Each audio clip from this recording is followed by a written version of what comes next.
이제 선교 작정 주의를 우리가 맞이하면서 우리가 어느 민족에게, 어느 나라로 갈 건가, 어느 이웃에게 갈 건가 우리가 결정하는 그런 일을 하면서 이 질문이 제게 오늘 와 닿았습니다. 이 율법사의 질문이죠.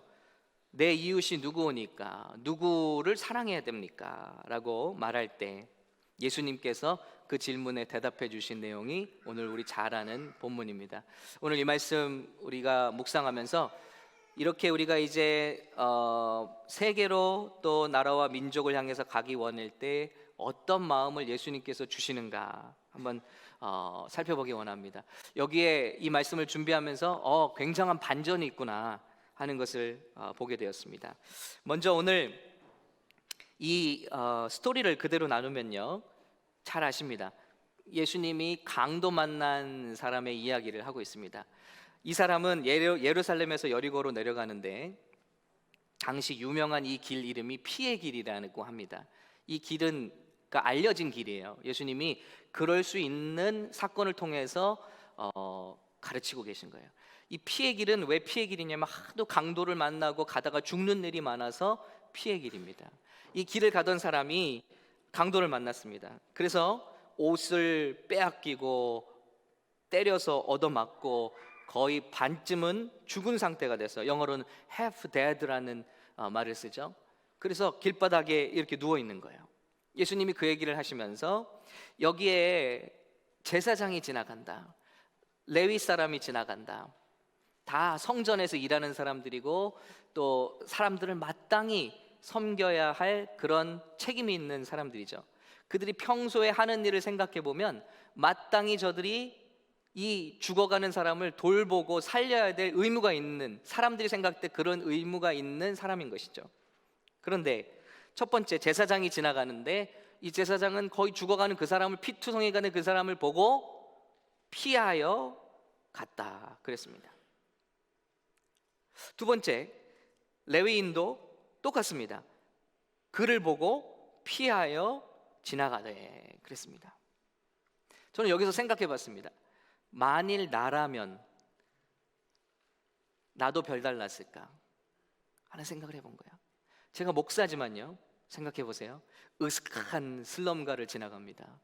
근데 거기 예를 들어 막 흑인 범죄가 많이 일어나는 그런 그 길을 가는데요, 거기 한 사람이 총을 맞고 쓰러져 있습니다. 여러분이라면 어떻게 하시겠습니까? 제가 목사지만 아마 나도 똑같을 것 같다. 굉장히 어려운 일이에요. 그렇죠? 더군다나 이 길은 강도가 자주 출몰하는 길로 유명한 길이에요. 그리고 조금 전 아주, 이런 표현이 그렇지만 신선하게 한 분이 당한 거예요. 그러니까 언제든지 나도 여기에 머물다가는 똑같이 죽임을 당할 수 있겠구나, 두려움이 있지 않겠습니까? 이 두 사람은 겉으로는 하나님을 섬기고 사람들을 보살피는 일을 하는지는 모르겠지만 자기의 목숨 때문에 피하여 지나갔다 그랬습니다. 또 주석에 보니까 이 당시에 제사장이나 레위인들이 죽은 사람을 만질 경우 2주간 그들의 성전에서의 직무가 정지되는 거예요. 그러면 성전에서 섬겨야 음식도 타가고 11조도 타가서 자녀들도 먹이고 그럴 텐데 2주간 일을 못하니까 그것도 두려운 거죠. 그러니까 나는 인볼브되면 안 되겠다 하고 이제 빨리 피해서 지나갔습니다. 그런데 예수님이 이제 세 번째 예를 드십니다. 사마리아인이 거기를 지나가게 됐다. 사마리아인은요, 유대인들에게 미움과 천대를 받는 사람이죠. 사마리아인은 유대인들과 예전에 북이스라엘 쪽을 점령했던 아수르와의 그런 혼혈 민족입니다. 피가 섞인 것이죠.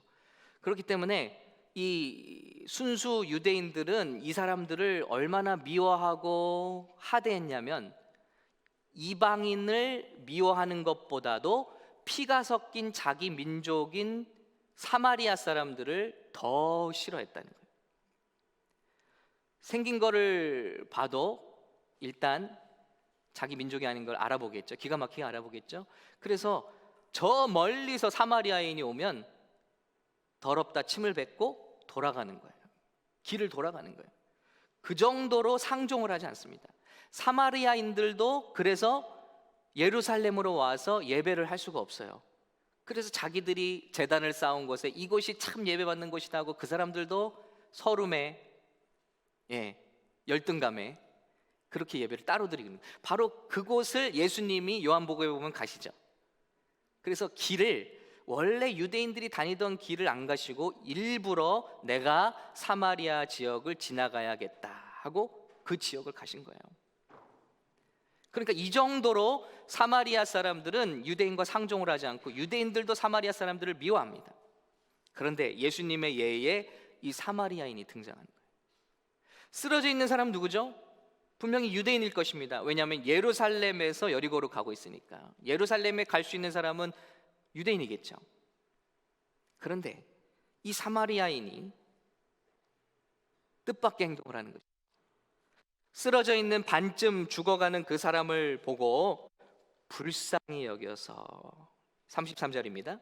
그리고 34절, 가까이 가서 기름과 포도주를 그 상처에 붓고 싸매고, 뿐만이 아니라 자기 짐승에서 자기는 내려서, 영어로는 덩키, 당나귀라고 되어 있어요. 그리고 이 죽어가는 사람을 거기에 또 얹고요.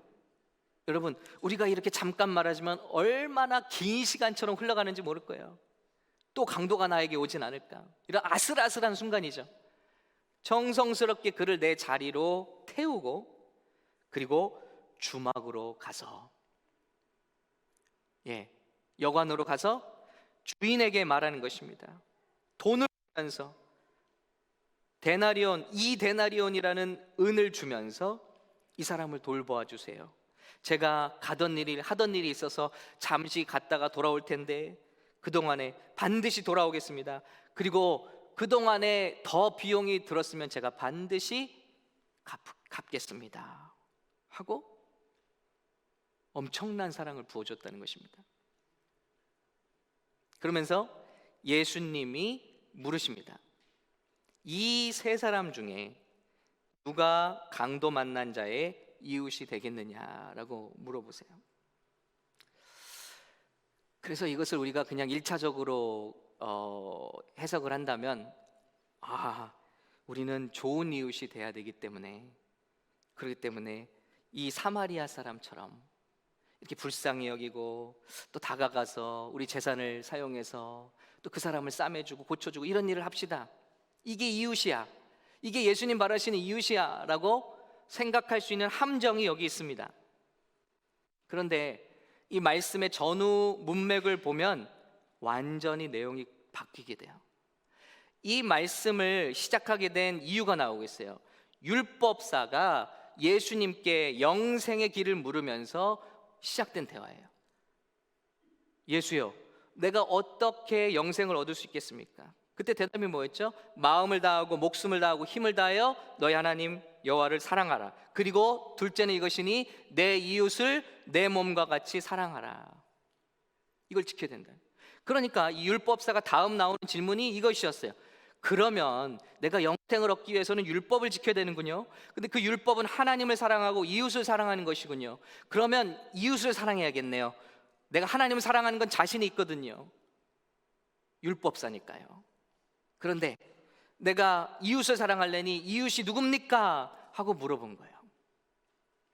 내가 구원받기 위해서 사랑해야 될 이웃이 누굽니까? 라고 물어보셨는데, 오늘 예수님의 이 이야기를 마치시는 마지막 질문은 뭐죠? 그에 대한 대답을 주신 게 아니에요.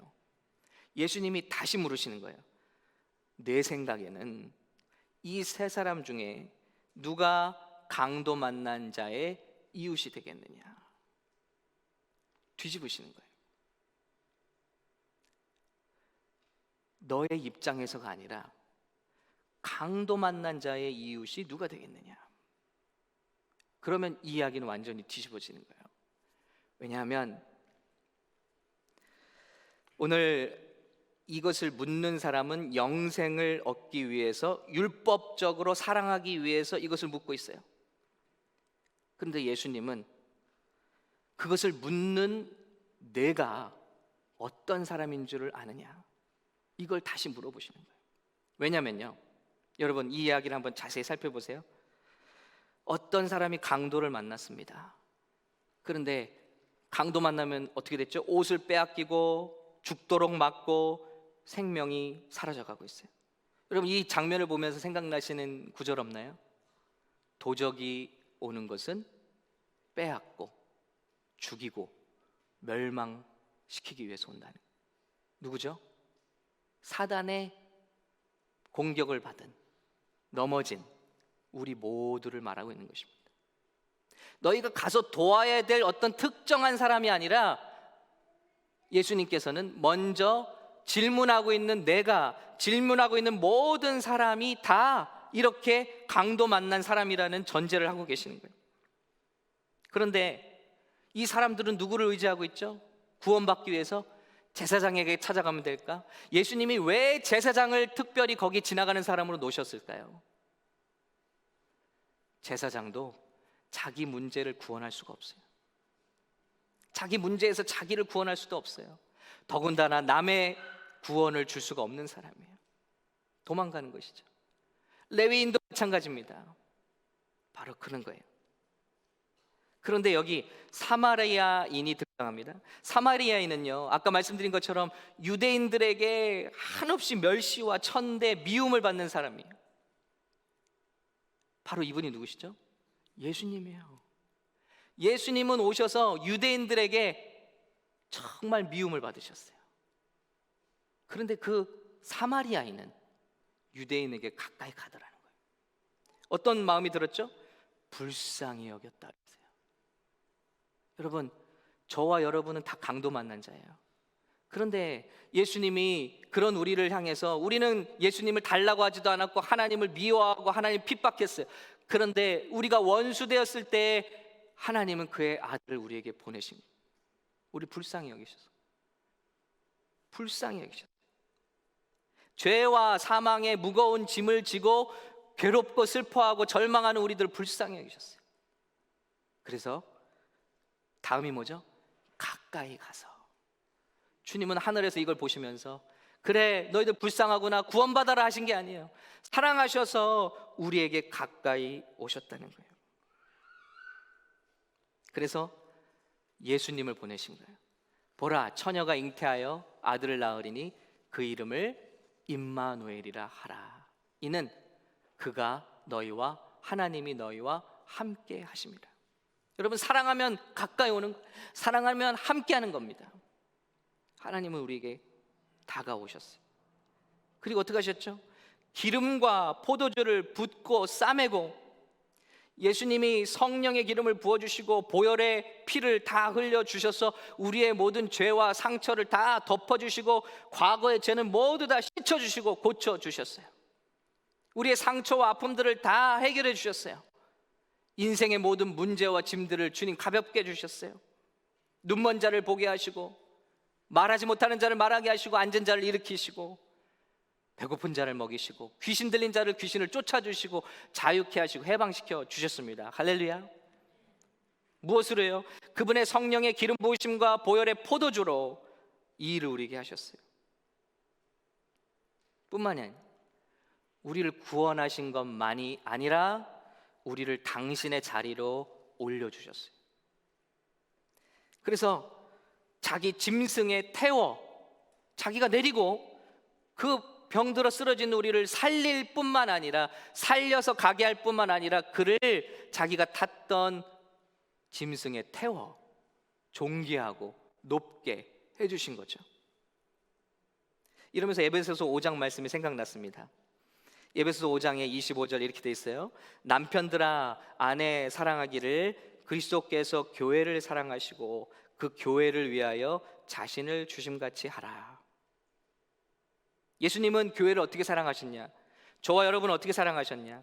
이는 곧 물로 씻어 말씀으로 깨끗게 하사 거룩하게 하시고, 자기 앞에 영광스러운 교회로 세우사 티나 주름 잡힌 것이나 이런 것들이 없이 거룩하고 흠이 없게 하려 하심이라. 예수님이 십자가에서 저희 죄를 사하신 것만이 아닙니다. 저와 여러분을 존귀하게 만들어주시고 우리를 가꿔주시고 흠이 없는 교회로, 영광스러운 교회로 주님은 우리를 성화시켜 주시고 끌고 가시고 만들어주시고 있다는 거예요. 그런데 28절이 깨달아졌어요. 제가 지금까지 깨닫지 못한 이 말씀 깨달아졌어요. 이 말씀 준비하면서 28절 같이 읽겠습니다. 시작. 이와 같이 남편들도 자기 아내 사랑하기를 자기 자신과 같이 할지니 자기 아내를 사랑하는 자는 자기를 사랑하는 것이라. 여러분, 남편이 아내 사랑하기를 자기 자신을 사랑하는 것 같이 해야 된대요. 우리 남편들 아멘이신가요? 아멘? 네. 제가 설교가 막혀버렸습니다. 네. 아멘. 할렐루야. 네.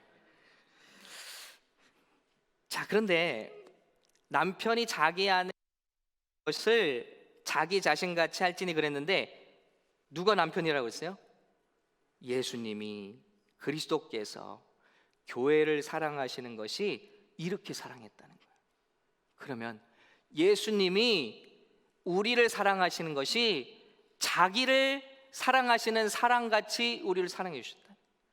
그 사랑으로 우리를 구원하셨을 뿐만 아니라 영광스럽게 흠없게 점도 없이 티도 없이 존귀한 모습으로 우리를 만들어 주셨다는 거예요.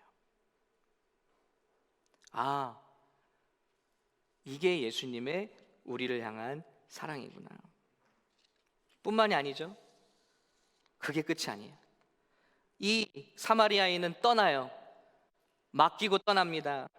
주막 주인에게 맡기고 떠나는데 은 2데나리온을 주는데요, 성경에서 은을 찾아보시면요 다 대속의 상징이에요. 대속의 상징, 생명을 사는 속전, 그렇죠? 예수님의 속전. 그래서 그 피를, 우리를 충분히 사시는 그 값을 지불하시고, 은 2데나리온은요 당시 데나리온이 은화로 하루 품삯인데 이 당시 여관의 숙박비는 12분의 1 데나리온이에요. 그러니까 한 달을 머물 수 있는 돈을 주고 간 거예요. 그리고 모자라면 또 와서 보상하기. 자, 나는 갑니다. 그러나 반드시 올 겁니다. 반드시 와서 더 비용이 들었다면 제가 지불하겠습니다. 여러분, 예수님의 모습과 같지 않아요? 예수님은 하나님 우편에 가셨어요. 그러나 반드시 다시 오신다고 그랬어요. 그리고 다시 오실 때는 어린아이의 모습으로가 아니라 심판하시는 사자의 모습으로 오신다고 그랬어요.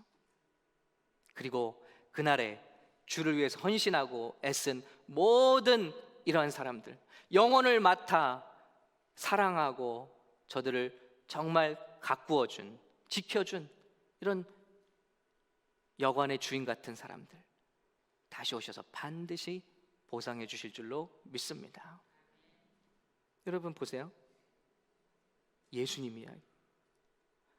율법사는 의시되면서 제가 율법을 다 지켰습니다. 이제 구원받기 위해서는 사랑하는 것만 지키면 됩니까? 그러면 내가 누굴 사랑해야 되는지 알려주십시오. 그리고 예수님은 그를 보시는 거예요. 그의 영혼을 보시는 거예요. 너는 내가 필요하다. 내 사랑이 필요하다. 회개하고 나의 은혜를 입어야 될 사람이 넌데 내가 다른 사람을 율법적으로 사랑하는 것만 생각하고 있다는 것입니다. 여러분, 이것이 오늘 우리에게 필요한 마음이라는, 예수님의 사랑을 경험하면요 우리는 말하지 않아도 전도해요. 이런 선교주일 따로 지키지 않아도 예수님의 사랑을 경험한 사람들은 갈 수밖에 없어요. 왜냐하면 그 사랑이 우리를 그렇게 가르쳐주고 있기 때문에, 우리 안에 그런 사랑이 흘러 넘치고 있기 때문입니다. 지금도 이런 걸 해야지만 작정할 수 있는 사랑, 율법적인 사랑이죠. 주님의 사랑을 진심으로 경험한 사람들은 어디선가 묵묵히 전도하고 있다는 거예요. 어디선가 묵묵히 선교하고 있어요. 어디서나 한 영혼을 구원하기 위해서 애쓰고 있다는 거예요. 헌신하고 있다는 거예요. 그런데 정작 내가 누군가를 사랑하고 하기 원하는 그 사람 안에는 예수가 없더라는 거예요. 그러니 예수님 물어보시는 겁니다. 이 강도 만난 자의 이웃이 누구냐? 네가 강도 만난 사람이야. 근데 이 사람의 이웃은 누구냐? 바로 사마리아인인 것처럼 너는 내가 필요해 라고 말씀하시는 거예요. 여러분, 우리 안에 주님을 향한 헌신과 봉사는 있지만 우리 안에 예수님의 사랑이 끊어져 있고 경험해보지 못한 분들이 계시다면 이 선교주일에 먼저 주님의 구원의 은혜와 이 사마리안과 같이 우리를 전적으로 우리가 준 것은 미움과 멸시와 천대밖에 없는데 우리에게 다가오셔서 그분의 가장 귀한 것을 나누시고 죽으신 우리 예수님의 사랑이 먼저 우리 가운데 임하시기를 예수님의 이름으로 축복합니다. 체험되어져야 돼요. 우리 안에 체험되어져야 돼요. 이것이 없이 선교 가서 누구를 돕겠다는 겁니까? 절대 도울 수 없어요. 내 안에 예수님의 사랑이 없다. 그 예수님의 사랑은 무엇입니까? 첫 번째, 불쌍히 여기는 마음. 이제는 이 사랑을 가지신 분들이라면 이런 마음을 가지고 이 선교주일에 임하기를 바랍니다. 불쌍히 여기는 마음. 불쌍히 여기는 마음은 어디서 왔을까요? 죽어가는 한 영혼을 봤을 때 예수님은 지나치실 수 없어요. 보는 게 중요해요. 그래서 단기 선교가 중요한 겁니다. 가면 예수님이 필요한 영혼들이, 추수를 기다리는 영혼들이 기다리고 있어요.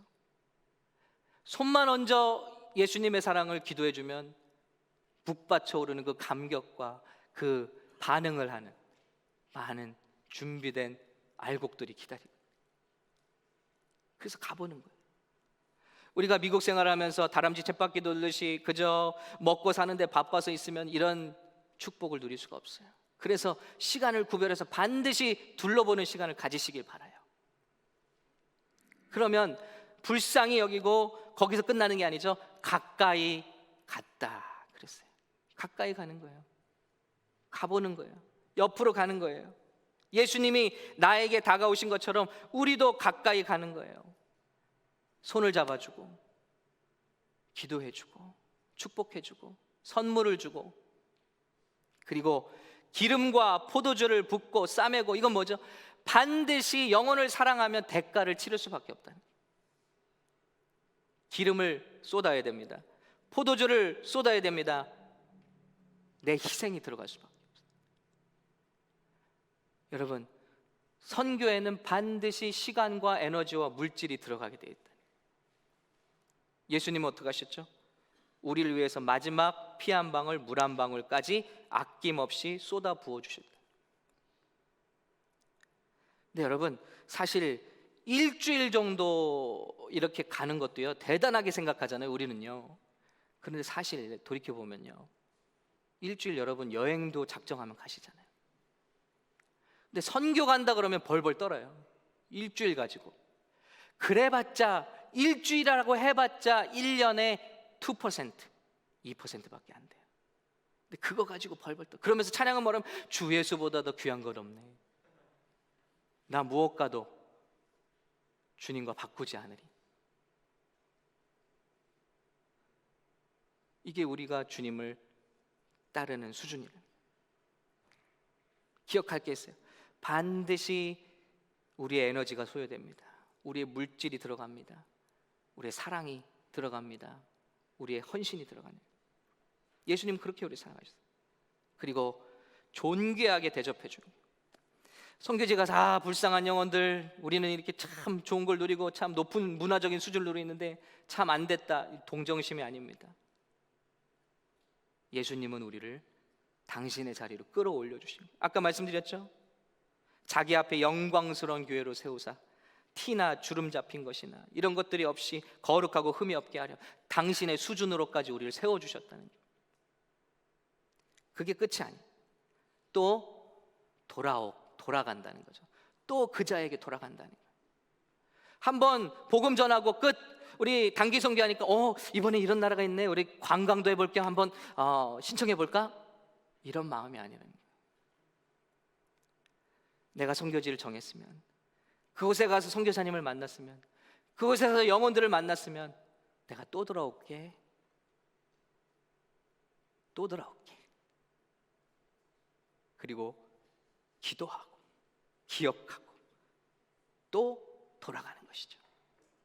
이게 예수님의 선교의 마음이라고 여겨집니다. 여러분, 세상에 얼마나 강도 만난 사람들이 많은지 몰라요. 저와 여러분이 예수님 믿기 전에 그랬습니다. 그런데 예수님이 우리에게 다가오셨어요. 직접 다가오셨나요? 그런 분도 있을 거예요. 그런데 어느 누군가를 통해서 여러분에게 오셨어요. 여러분의 자녀를 통해서, 여러분의 부모님을 통해서, 여러분의 친한 누군가를 통해서 예수님이 누군가를 보내셨어요. 그래서 저와 여러분이 예수님의 사랑을 깨닫게 된 거예요.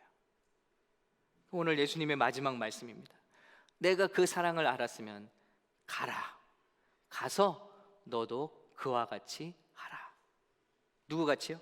예수님이 우리에게 하신 것처럼, 사마리아인이 죽어가는 사람의 한 것처럼 너도 그 사랑을 받았으면 Go and do likewise 하라는 거예요. 그러면 너의 힘으로 그 사람이 변화되는 것이 아니라 내가 가기만 해준다면, 네가 가까이 가서 손을 잡아줄 수 있기만 한다면, 그러면 그 예수님의 사랑이, 여기서 말씀하신 예수님의 사랑이 그에게 흘러갈 것이고, 그가 그 사랑이 그 사람을 변화시킬 것이고, 그 사랑이 그를 구원할 것이라는 거예요. 저와 여러분이 이 말씀에 순종할 수 있는 이 귀한 주일이 될 수 있기를 예수님의 이름으로 축원합니다. 저는 이 말씀을 준비하면서 많이 깨우쳤어요. 아, 그랬구나. 근데 나는 또 오늘 의무적으로 시즌이 돼서 어딘가를 가야 할까, 이렇게 생각하고 있었구나. 예수님의 마음은 그게 아닌데. 그러면서 작년 우리 과테말라 선교를 갔던 영상을 편집을 부탁드렸는데, 이 영상을 보면서 다시 한번 깨달았어요. 아, 세상에 우리가 순종하고 가기만 하면 정말 예수님의 사랑을 기다리는 수많은 사람들이 있다. 목사, 선교사 이거 필요 없습니다, 여러분. 예수님을 믿고 이 사랑을 경험한 그 누구가 가기만 하면 이런 역사가 일어나요. 그 모습을 우리 영상을 통해서 잠깐 한번 같이 보시겠습니다.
네, 감사합니다. 짧은 영상이지만 아마 이렇게 예수님의 사랑을 갈구하고 기다리는 사람들의 모습을 여러분 보셨을 겁니다. 비단 과테말라만이 아니라 이번에는 이제 베트남에 우리 선교사님도 연결이 되셨는데, 그 나라의 80%가 젊은이들이에요. 근데 공산권 국가죠, 아직. 근데 그들 안에서 복음을 전하는 것이 금지되어 있지만 현지 신학생들을, 젊은이들을 세우는 귀한 일을 감당하고 계신 우리 선교사님, 몇 해 전부터 연결되기를 원했는데 이번에는 연결이 되었습니다. 그래서 단기 선교를 환영한다, 그리고 함께 할 수 있다. 그리고 모든 선교사님이 공통적으로 말씀하십니다. 미주 청년들이 정말 필요하다. 영어를 할 줄 아는 청년들이 너무나 필요하다, 이렇게 말씀하십니다. 여러분, 오늘 선교주의를 통해서 한번 돌이켜 봤으면 좋겠습니다. 자선하는 마음이 아닙니다. 흘러 넘치는 마음으로 이 사랑을 내가 받았는데, 그러면 주님 어떻게 할까요? 너도 가서 그렇게 행하라. 우리가 그렇게 함께 불쌍히 여겨주고 가까이 가서 옆에 서 있고 기름과 포도주를 붓고 싸매고 자신과 같이 존귀하게 대접하고 또 다시 돌아가는 것을 약속할 수 있는 우리 귀한 선교의 마음을 우리에게 주시는 주일이 되시기를 예수님의 이름으로 축복합니다.